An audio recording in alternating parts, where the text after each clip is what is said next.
মমতা বন্দ্যোপাধ্যায় বাড়ি থেকে বেরোলেন, সেই ছবি দেখছেন আপনারা।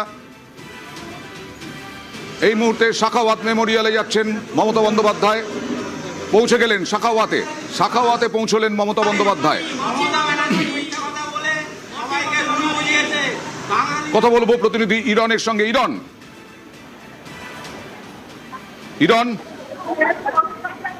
হ্যাঁ, একদমই। দেখো, মমতা বন্দ্যোপাধ্যায় তিনি এলেন এবং তিনি সাখাওয়াত মেমোরিয়ালের ভেতরে প্রবেশ করলেন।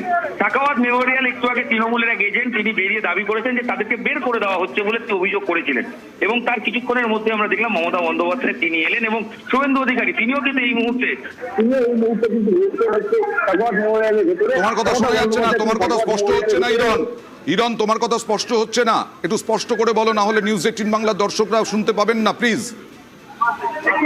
একদমই শুনতে পারে এই মুহূর্তে আমার কথা।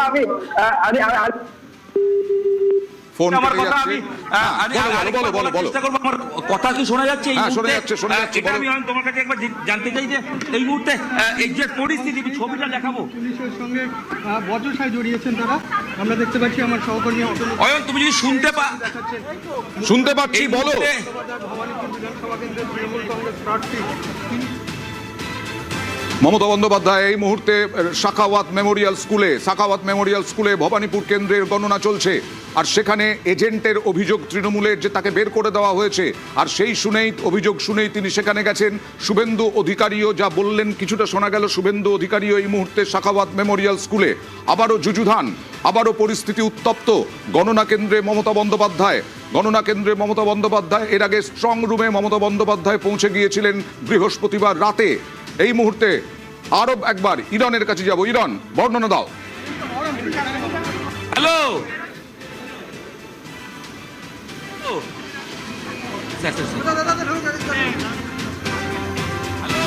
ইরন, বর্ণনা দাও।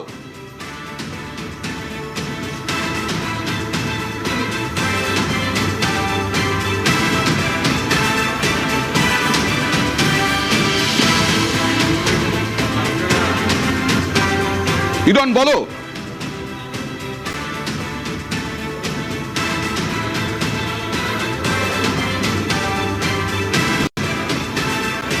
এই মুহূর্তে মমতা বন্দ্যোপাধ্যায় তিনি সাখাওয়াত মেমোরিয়াল স্কুলে এসছেন। আমরা দেখছিলাম 12 রাউন্ডের ঘোষণা পর্যন্ত সরকারিভাবে হয়েছিল, তারপরে প্রায় 45 মিনিট পেরিয়ে গেছে, তারপর থেকে কোনো রকম ঘোষণা আর করা হয়নি।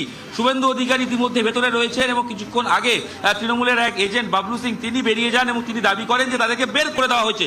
এই অভিযোগ তিনি করে কিছুক্ষণ আগে তিনি বেরিয়ে যান।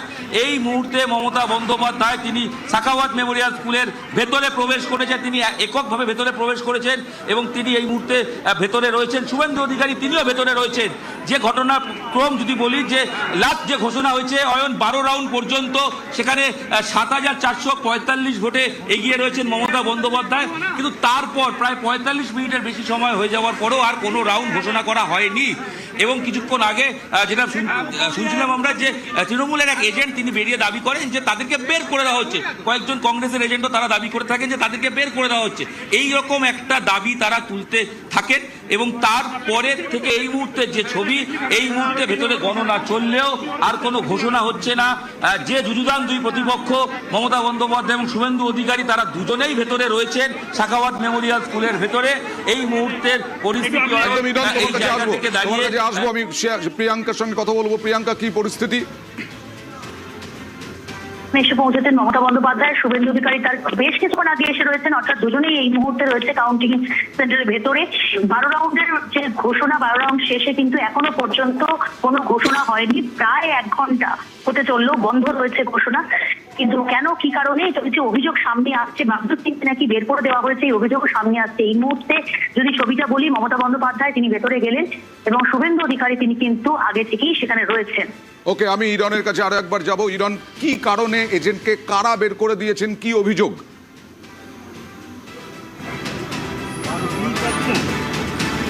দেখো অয়ন, এই মুহূর্তের অভিযোগ যে এজেন্ট বেরিয়েছিলেন তৃণমূলের এজেন্ট বাবলু সিং, তার দাবি অনুযায়ী যে বিজেপির পক্ষ থেকে তাকে বের করে দেওয়া হয়েছে বলে এরকম অভিযোগ তিনি করেছেন। এবং যা লাস্ট ঘোষণা আমরা যদি একদম সময় অনুযায়ী দেখি, এই কেন্দ্রে লাস্ট ঠিক 2:52 নাগাদ অ্যানাউন্সমেন্ট হয়েছিল 12 নম্বর রাউন্ডের। ঠিক 2:52 নাগাদ অ্যানাউন্সমেন্ট হয়েছিল, তারপর এই মুহূর্তে প্রায় 1 ঘন্টা হতে চললো, কিন্তু তারপর থেকে আর কোনো রাউন্ডের ঘোষণা করা হচ্ছে না। এবং ভেতরে শুভেন্দু অধিকারী রয়েছেন, যখন 12 নম্বর রাউন্ড ঘোষণা হয় ঠিক সেই তারপরে তিনি প্রবেশ করেছেন। এই কিছুক্ষণ আগে মমতা বন্দ্যোপাধ্যায় তিনি এসে প্রবেশ করেছেন। এই মুহূর্তে নিরাপত্তার স্বার্থে এখানে সাখাওয়াত মেমোরিয়ালের সামনে আরো পুলিশ নিরাপত্তা বাড়ছে, কিন্তু কি কারণে বন্ধ রয়েছে, কি কারণে ঘোষণা হচ্ছে না, সেটা কিন্তু এই মুহূর্তে ধোঁয়াশা। এবং এই মুহূর্তে যে অভিযোগ উঠছে সেটা কতটা ঠিক সেটাও একটা বিষয় রয়েছে। সব মিলিয়ে হাই ভোল্টেজ কেন্দ্র যে ভবানীপুর, যেখানে সবার চোখ রয়েছে, সেই জায়গায় দাঁড়িয়ে বর্তমানে ভেতরের পরিস্থিতি ঠিক কি হচ্ছে সেটা সবচেয়ে গুরুত্বপূর্ণ। এবং এই মুহূর্তে যদি আমি ছবিটা দেখানোর চেষ্টা করি, যদি এখান থেকে চেষ্টা করে স্কুলের ভেতরের কোনো অংশ দেখানো যায়, সেক্ষেত্রে যতটা মনে হচ্ছে যে ভেতরে 3 তলায় যে স্কুল, তার 3 তলায় কাউন্টিং হচ্ছে, সেখানে কিন্তু এই মুহূর্তে 2 প্রার্থী রয়েছেন। ঠিক কি কারণে রাউন্ডের ঘোষণা বন্ধ, এর উত্তর এই মুহূর্তে কোনোভাবেই কিন্তু পাওয়া যাচ্ছে না। অয়ন, ইরন, অন্যান্য দলের সিপিআইএম, কংগ্রেস বা যাদের প্রার্থী রয়েছেন তাদের এজেন্টরা কোথায়? ওইটাকে আপাতত করে পেছনে যেতে অয়ন, সিপিআইএম এর যে প্রার্থী তিনি ভেতরে রয়েছেন, তিনি এখনো বেরোননি বলেই খবর, কিন্তু কংগ্রেসের প্রার্থী তাকে সকাল থেকে ভেতরে দেখা যায়নি, সেক্ষেত্রে তিনি ভেতরে এই মুহূর্তে নেই, সেটাই জানা যাচ্ছে। তবে এই সিপিআইএম এর প্রার্থী তিনি রয়েছেন। কয়েকজন কংগ্রেসের এজেন্ট বেরিয়েছিলেন, তাদের দাবি তাদেরকে বের করে দেওয়া হয়েছে, তারা বেরিয়ে চলে গেছেন 4 থেকে 5 জন। এবং অন্যদিকে অবশ্যই যে বাবলু সিং, যার কথা বললাম, যে তৃণমূলের এজেন্ট, তিনিও দাবি করেছেন যে এই জায়গায় তাকেও বের করে দেওয়া হয়েছে। এবং এই মুহূর্তে দেখো এই মুহূর্তে পুলিশের ফোর্স আরও বেড়েছে। এবং এই মুহূর্তে শুভেন্দু অধিকারী, মমতা বন্দ্যোপাধ্যায় দুজনেই ভেতরে রয়েছেন, দুজনেই কাউন্টিং সেন্টারের ভেতরে রয়েছেন। এবং 1 ঘন্টা হতে চললো, 12 রাউন্ডের পর আর কোনো রকম ঘোষণা করা হয়নি। এরা আমরা যদি একটু ট্যালি করি এবং কিছুক্ষণ আগেও দেখি, অন্তত 15-20 মিনিটের ব্যবধানে এক একটা রাউন্ডের রেজাল্ট, কখনো 20 থেকে 25 মিনিট হচ্ছিল, কিন্তু প্রত্যেকটা রাউন্ড পরপর ঘোষণা হচ্ছিল। কিন্তু 2:52 লাস্ট ঘোষণা হওয়ার পর থেকে এখানে আর কোনো রকম ঘোষণা করা হচ্ছে না। ঘন্টাটা 1 ঘন্টা ছুঁই হলো সময়টা। এবং এই মুহূর্তে পুলিশের যারা অফিসার রয়েছেন তারাও এই মুহূর্তে মিটিং করছেন, মুখ্যমন্ত্রীর যে সিকিউরিটি তারাও রয়েছেন, তারাও কথা বলছেন। মমতা বন্দ্যোপাধ্যায় কিন্তু তিনি একা তড়িঘড়ি গাড়ি থেকে নেমে নিজের আই কার্ড দেখিয়ে, ক্যান্ডিডেটের আই কার্ড দেখিয়ে ভেতরে প্রবেশ করেছেন। আসবো ইরন, আবিরের সঙ্গে কথা বলবো। আবির, 1 ঘন্টা অতিক্রান্ত হতে চলেছে। ইরন যা বললেন তাতে 2:52 শেষ ঘোষণা হয়েছিল, যে 12 রাউন্ড গণনার পর ঘোষণা হয়েছিল কত ভোটে এগিয়ে আছেন কে বা কারা। কিন্তু তারপরে এজেন্টকে বের করে দেওয়ার অভিযোগ শুনেই মমতা বন্দ্যোপাধ্যায় গণনা কেন্দ্রে কি জানা যাচ্ছে? তার কাছে নির্দিষ্টভাবে অভিযোগ রয়েছে যে বেশ কতগুলি ওয়ার্ডের গণনা হয়েছে বা কাউন্টিং টেবিল থেকে গণনা হয়েছে, যদিও সেই কাউন্টিং এর যে রিপোর্ট তাদেরকে দেওয়া হচ্ছে না। কেন সেই রিপোর্ট তাদেরকে দেওয়া হচ্ছে না, তারা অভিযোগ করছেন, তাহলে কি এর পেছনে কোথাও কোনো গড়মিল করা হতে পারে? কিন্তু তুমি জানো যে তার বক্তব্য ছিল যে স্লো কাউন্টিং করানোর যে অভিযোগ তার তরফ থেকে রাখা হয়েছিল আগেই।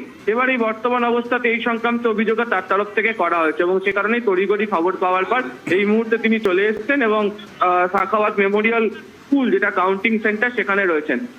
যেখান দিয়ে তিনি প্রবেশ করেছেন, এজেসি পোস্ট রোডের মুখের একটা দিকে আমরা দেখতে পাচ্ছি যে ব্যাপক সংখ্যক বিজেপি কর্মী সমর্থকরা জমায়েত হয়ে রয়েছেন, একদিকে তৃণমূল কংগ্রেসের কর্মী সমর্থকরা জমায়েত হয়ে রয়েছেন, এবং একে অপরের বিরুদ্ধে ক্রমাগত স্লোগানিং চলছে। এবং প্রচুর সংখ্যক পুলিশ এবং কেন্দ্রীয় বাহিনীকেও দেখতে পাওয়া যাচ্ছে যে তারাও ধীরে ধীরে এখানে হাজির হচ্ছে। মমতা বন্দ্যোপাধ্যায় সরাসরি ভেতরে পৌঁছে গিয়েছেন, এবং যেখানে সাখাওয়াত মেমোরিয়ালের মধ্যে যে ক্যাম্প হয়েছে তৃণমূল কংগ্রেসের, সেখানে তিনি গিয়েছেন, এবং সেখানে গিয়ে তার দলের যারা এজেন্টরা রয়েছেন তাদের সঙ্গে তিনি এই মুহূর্তে কথা বলা শুরু করেছেন। সাখাওয়াত মেমোরিয়াল স্কুল, এখানেই হেভিওয়েট গণনা কেন্দ্র, এবং সেই হেভিওয়েট গণনা কেন্দ্রে কিছুক্ষণ আগে ঢুকেছেন শুভেন্দু অধিকারী। এবং 2:52, যা আমাদের প্রতিনিধি বললেন, 2:52 শেষ ঘোষণা হয়েছে। 1 ঘন্টা কোনো ঘোষণা না করার অভিযোগ। 12 রাউন্ডের পর শেষ ঘোষণা হয়েছে। এই ঘোষণার পরেই তারপরে আর ঘোষণা হয়নি। মমতা বন্দ্যোপাধ্যায় অভিযোগ পেলেন, নির্দিষ্ট অভিযোগ পেয়েছেন যে এজেন্টকে বের করে দেওয়া হয়েছে, তাকে থাকতে দেওয়া হচ্ছে না। সেই অভিযোগ পেয়ে এবং 1 ঘন্টা কেন ঘোষণা হয়নি এই অভিযোগ পেয়ে তিনি চলে গেলেন সাখাওয়াত মেমোরিয়াল স্কুলে। শুভেন্দু অধিকারীও রয়েছেন এই মুহূর্তে।